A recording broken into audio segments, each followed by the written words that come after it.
મહીસાગર જિલ્લા કલેક્ટર નેહા કુમારીનો એક વિવાદિત વિડીયો વાયરલ થયા બાદ મહીસાગર જિલ્લાની મુલાકાતે દલિત સમાજ આદિવાસી સમાજના ધારાસભ્યો આવી ચૂક્યા છે અને તેમના દ્વારા 6મી તારીખના રોજ કલેક્ટર કચેરીનો ઘેરાવ કરવાનો ઘોષણા કરવામાં આવી છે અને એ જ દિવસે 6મી તારીખે સરકાર દ્વારા આદિજાતિ ઉત્કર્ષ કાર્યક્રમનું પણ આયોજન કરવામાં આવ્યું છે। ત્યારે મહીસાગર જિલ્લાનું રાજકારણ કરવામાં આવ્યું છે। શું છે સમગ્ર અહેવાલ, જોઈએ આ અહેવાલમાં। હું છું વિરેન જોશી અને તમે જોઈ રહ્યા છો ગુજરાત તક। મહીસાગર જિલ્લામાં જિલ્લા કલેક્ટર નેહા કુમારીના અધ્યક્ષસ્થાને તાલુકા સ્વાગત કાર્યક્રમ રાખવામાં આવ્યો હતો અને આ સ્વાગત કાર્યક્રમમાં એક દલિત યુવકના મોબાઈલની અંદર નેહા કુમારી તેમજ તેમના સહકર્મચારીનો એક વિવાદિત વિડીયો વાયરલ થયો હતો અને આ વિવાદિત વિડીયો ત્યારબાદ આ દલિત યુવક દ્વારા વાયરલ કરવામાં આવ્યો હતો અને આ વિડીયો વાયરલ થતા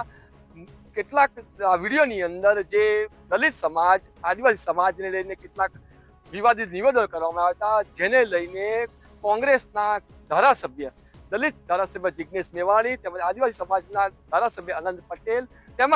ચેતર વસાવાએ આનો સખ્ત વિરોધ કર્યો હતો અને મહીસાગર જિલ્લામાં આંદોલનની શરૂઆત કરી હતી। સૌ પ્રથમવાર મહીસાગર જિલ્લાની મુલાકાતે દલિત સમાજના આગેવાન અને ધારાસભ્ય જિગ્નેશ મેવાણી આવ્યા હતા અને જિગ્નેશ મેવાણીએ પોલીસ અધિક્ષકની મુલાકાત કરી અને જિલ્લા કલેક્ટર વિરુદ્ધ ફરિયાદ દાખલ કરવાની વાત કરી હતી, પરંતુ તે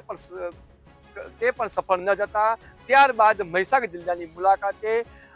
આદિવાસી નેતા અનંત પટેલ તેમજ ચેતર વસાવા આવ્યા હતા અને આદિવાસી નેતા ચેતર વસાવા અને અનંત પટેલે મહીસાગર જિલ્લા કલેક્ટર વિરુદ્ધ તપાસ કરી અને તેમને સસ્પેન્ડ કરવાની માંગ કરી હતી, પરંતુ તે પણ કોઈ કાર્યક્રમ સફળ ન જતા 6મી તારીખના રોજ આદિવાસી સમાજના નેતા તેમજ દલિત સમાજના નેતાઓ દ્વારા મહીસાગર જિલ્લા કલેક્ટર કચેરીનો ઘેરાવ કરવાની ઘોષણા કરવામાં આવી છે અને આ જ દિવસે મહીસાગર જિલ્લા વહીવટીતંત્ર દ્વારા આદિજાતિ ઉત્કર્ષ સરકારી કાર્યક્રમનું પણ આયોજન કરવામાં આવ્યું છે, જેને લઈને સમગ્ર મહીસાગર જિલ્લામાં રાજકીય ગરમાવો જોવા મળી રહ્યો છે। વાત કરીએ તો ગઈકાલે મહીસાગર જિલ્લામાં દલિત સમાજના કેટલાક આગેવાન તેમજ યુવકો દ્વારા જિગ્નેશ મેવાણીનો વિરોધ કરવામાં આવ્યો હતો અને રેલી કાઢીને વિરોધ પ્રદર્શન કરી અને મામલતદારને આવેદન આપવામાં આવ્યું હતું, જેમાં જણાવવામાં આવ્યું હતું કે દલિત સમાજના જે જિગ્નેશ મેવાણી છે એ સમાજને ગેરમાર્ગે દોરી રહ્યા છે અને તેને અમે સમર્થન કરતા નથી। ત્યારે આજે દાહોદ જિલ્લાના એક્સ MP પ્રભાબેન તાવિયા જે કોંગ્રેસના છે તેમણે સનસનીખેજ આક્ષેપ લગાવ્યા હતા અને જણાવ્યું હતું કે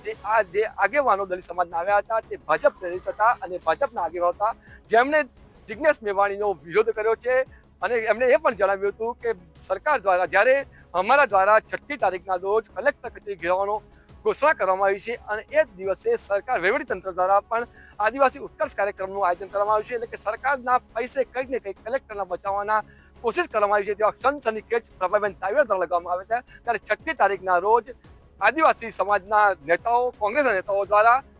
કલેક્ટર કચેરીનો ઘેરાવ કરવાનો, ત્યારે બીજી તરફ 6મી તારીખના રોજ સરકાર દ્વારા આદિવાસી ઉત્કર્ષ કાર્યક્રમ રાખવામાં આવે છે। ત્યારે જોવું રહ્યું કે સમાજના આગેવાનો જે ઓબીસી SC ST સમાજના આગેવાનો એ કઈ બાજુ જઈ રહ્યા છે, કે એ કોંગ્રેસને સમર્થન કરે છે કે સરકાર દ્વારા જે કાર્યક્રમ તેને સમર્થન કરે છે। ત્યારે જોવું રહ્યું કે